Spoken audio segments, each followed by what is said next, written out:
اللهم صل وسلم وبارك على سيدنا محمد. ازيكم يا حبايبي، عاملين ايه؟ يلا النهارده بقى يا حبايبي نعمل مع بعض السمك العسل ده. هنتبلوه بتتبيله حلوه وتتبيله لذيذه وتتبيله خفيفه وتتبيله سهله وتتبيله بسيطه.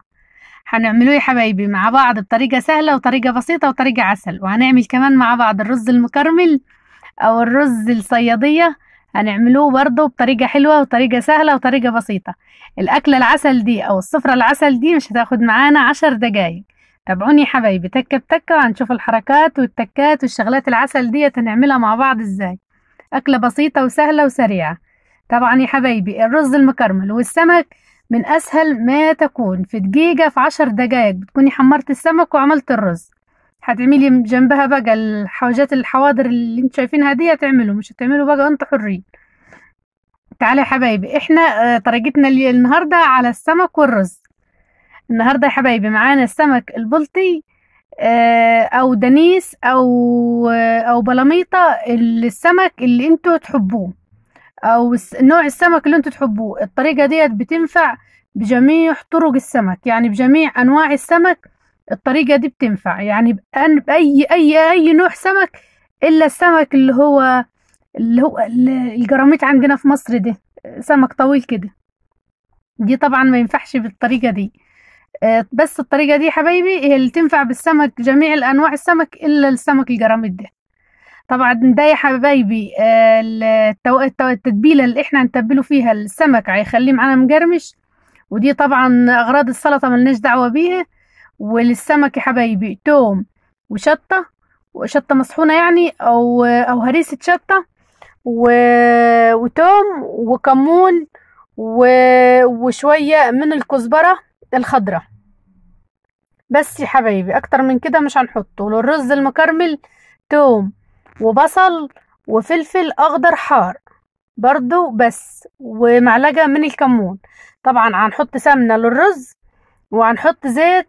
نحمر الاول البطاطا قبل السمك، يعني قبل ما نحط السمك هنحمر البطاطا. يعني معلومة حلوة برضو يا حبايبي، قبل انتوا البنات القطاقيط الصغيرين، طبعا احنا الامهات كلهم عارفين، ما شاء الله عليكم يعني.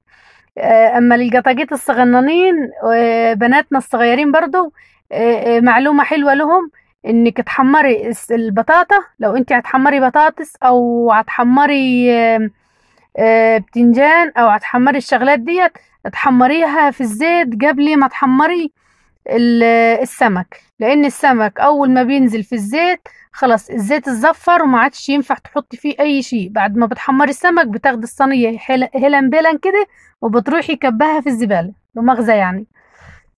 لان زيت السمك يا حبايبي من بعد تحمير السمك ما عادش ينفع يستخدم في اي مأكولات او اي شيء. رجاء يا حبايبي اي زيت بعد ما اي زيت بعد ما تحمري السمك مباشرة تروحي كباه، حطي على قدك. لما تيجي تحمري السمك، لو اذا حمرتي البطاطا وضل منك ولقيتي الزيت يامي، انقصي منه قبل ما تحطي السمك، لان السمك بعد ما بتحمريه بتروحي كبه الزيت بتاعه فورا، لان الزيت بتاع السمك بيبقى نازل طحين. في يا حبايبي الطحين لما بينحرق، الطحين يا حبايبي بيسبب امراض خطيرة. الطحين لما ينحرق بيسبب امراض خطيرة. فياريت ياريت بعد ما تخلص تحمير السمك تروحوا تكبين السمك اللي كبين الزيت على طول. طبعا هنا يا حبايبي كورن حطيت للتتبيله بتاعته كورن فليكس، طحين، معلقتين من النشا، انا قلت طحين كورن فليكس، معلقتين من النشا، ربع معلقه ملح، ربع معلقه توم بودره، ربع معلقه بصل بودره. ايوه، وبنروح مقلباهم تقليبة حلوة كده، بندخل كل المزيج في بعضه او كل الخليط كده ببعضه، عشان خاطر التتبيلة بحالها تتبل نفس بعضها، عشان ما تبقاش جانب متبل وجانب لأ، يبقى الكل كده متحدق او التتبيلة كلها متحدقة. طبعا انا هنا حطيت سمنة وحطيت وبشرت البصل كده ورحت حطاه. طبعا وهنا حطيت البطاطا. طبعا البطاطا يا حبايبي زي ما قلت لكم لازم تتحمر، لو انت هتحمري بطاطا مع الاكله يعني لازم ان البطاطا تتحمر قبل ما تحطي السمك. طبعا الصينية دي هنحمر فيها البطاطا وهنحمر فيها الزيت. فانا حمرت كده البطاطا الاول قبل ما نحط السمك. طبعا لون العسل اللي انا عايزاه ده يا حبايبي عشان خاطر الرز بتاعي يبقى لونه زي لون الكراميل كده، هو ده يا حبايبي الرز المكرمل. فلازم البصل يغمق قوي كده عشان خاطر يكرمل لي الرز ويخلي لي الرز مكرمل وحلو. هنا طبعا يا حبايبي حطيت الرز على البصل وبعد كده اديته تشويحة. لازم التشويحة دي يا حبايبي حتى الرز بعد كده يطلع مفلفل معايا. وحطيت 4 قرون من الفلفل الاخضر الحار، عايزة تستغني عنهم استغني. لو عندك شوية بشر فلفل من اللي هو الرومي حطي، مش عاوزة بلاش خالص مش مهم. حطيت شوية كزبرة خضرة يدوني طعمة في الاخر ويدوني لزية كده للرز المكرمل. كلنا عارفين يا حبايبي ان الكزبرة الخضرة مسكرة وبتخلي الاكلة ريحة اللي بتنحط عليها بتخلي ريحته حلوة. فهنا يا حبايبي حطيت كبشة من التوم، يعني بمقدار راس كبيرة تفصصيها وترميها كده يعني حب كده فصوص ما تدقيهاش، خليها فصوص. وشوية كزبرة خضراء. وحطيت المية بتاعتي. المية حبايبي لازم تنزل سخنة على الرز حتى يستوى معايا بسرعة وحتى يلغلغ بسرعة او تكتك معايا بسرعة كده وطيب له الرز بسرعة. هنا طبعا للتتبيلة بتاعت السمك يا حبايبي اللي احنا هنحشو بيها السمك من قلبه. طبعا هنا معلقتين توم كبار مع شوية من الكزبرة الخضراء مع معلقة من الشطة الحمراء او هريسة الشطة الحمراء. هنا معايا نص حباية ليمون، حطيت نص معلقة كمون بس انتوا مشفتوهاش او انا يمكن ما شفتهاش وانا بنشرح على مع الرز. حطيت هنا نص معلقة كمون وحطيت معلقتين توم وحطيت شوية كزبرة خضراء ومعلقة شطة حمراء هريسة شطة. طبعا يا حبايبي هنمسك بقى السمك بتاعي نفتحه كده عشان خاطر وانا بنحمره يستوى من قلبه حلو، لان انا معايا يا حبايبي حجم السمكة كبير مش صغير. يعني ما شاء الله ما شاء الله السمكة كده تدخل لها في النص كيلو. السمك كبير معايا قوي يا حبايبي.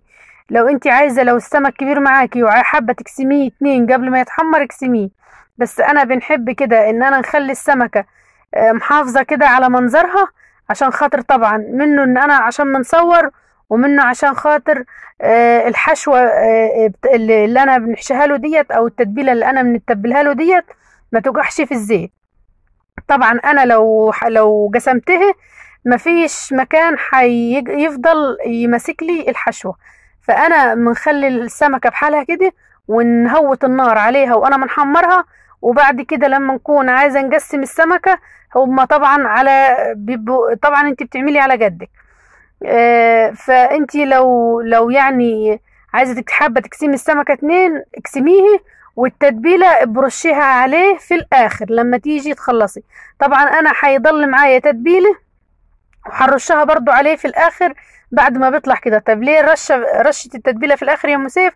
عشان يا حبايبي تخليه طري وتخليه كده حلو معانا. لو ان احنا كنا عايزينه يقرمش بس انا التكة الاخيرة اللي انا عملتها ديت عشان خاطر طبعا يا حبايبي يغمس معانا كده ويبقى طري كده وحلو. طبعا يا حبايبي نزلته بقى في الكورن فليكس وفي الطحين وفي النشا، واديته تقليبه من على شماله وتقليبه من على يمينه في الطحين والنشا والكورن فليكس. وبعد كده بقى رجعت خليته كده لحد بس الزيت ما يحمى معايا شويه. وبعد كده قلبت الرز، يعني ايدي كانت شغاله مع الرز وشغاله مع البطاطا وشغاله مع السلطه وشغاله مع السمك وشغاله مع كله. بس طبعا يا حبايبي ما خرطتش السلطه الا لما طبعا خلصت السمك، خلصته خالص وركنته ومسحت حواليا طبعا بالكلور والخل. ورحت كده غسله ايدي وشطفها شطفه حلوه ورحت خرطه السلطه، لان السلطه يا حبايبي مش عايزه جنبك يكون زفاره او وانتي بتخرطيها يعني او تكون ايدك متحروسه سمك او كده. لو ان هي هتتاكل معاها سمك بس برضو انا حساسة شوية يا حبايبي في الناحية دي.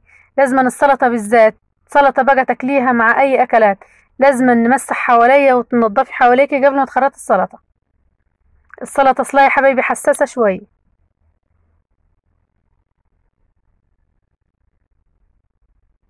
طبعا هنا طلعت هي تراك وحطيت تراك تاني شفتوا. هنا بنقول لكم هي تضل معايا خلطة او من الحشوة، توم وهريسة شطة وشوية من الكزبرة الخضراء. ضفت عليهم ايه؟ ضفت عليهم تكيتين اتنين، ضفت عليهم معلقتين من الخل، ضفت عليهم معلقتين من عصير الليمون، ورحت مخلطاهم كده وشوية من الملح، ورحت رشة فوق من السمكة. السمكة صارت معايا شربت من الخل والثوم والليمون من جوه ومن بره. دي السمك اللي معانا العسل، ودي السلطة الخضراء، وده الرز المكرمل. يا رب الفكرة بقى تكون عجبتكم، يا رب فيديوهي النهاردة يكون عجبكم، يا رب الوصفتي النهاردة تكون عجبتكم، يا رب الفيديو بتاعي يكون خفيف على قلوبكم. ما تنسنيش بقى يا حبايبي في الاشتراك واللايك. اللي استفاد مني او طلع معايا بمعلومة صغيرة يندوس بقى لايك، لو مشترك معايا ولو مش مشترك ينزل بقى ويشترك ويدوس على الكلمة كلمة الكل، عشان خاطر كل ما ننزل حاجة توصله على طول او تنزله بإشعار. يا رب الفكرة تكون عجبتكم، يا رب الفيديو يكون عجبكم. سلام عليكم.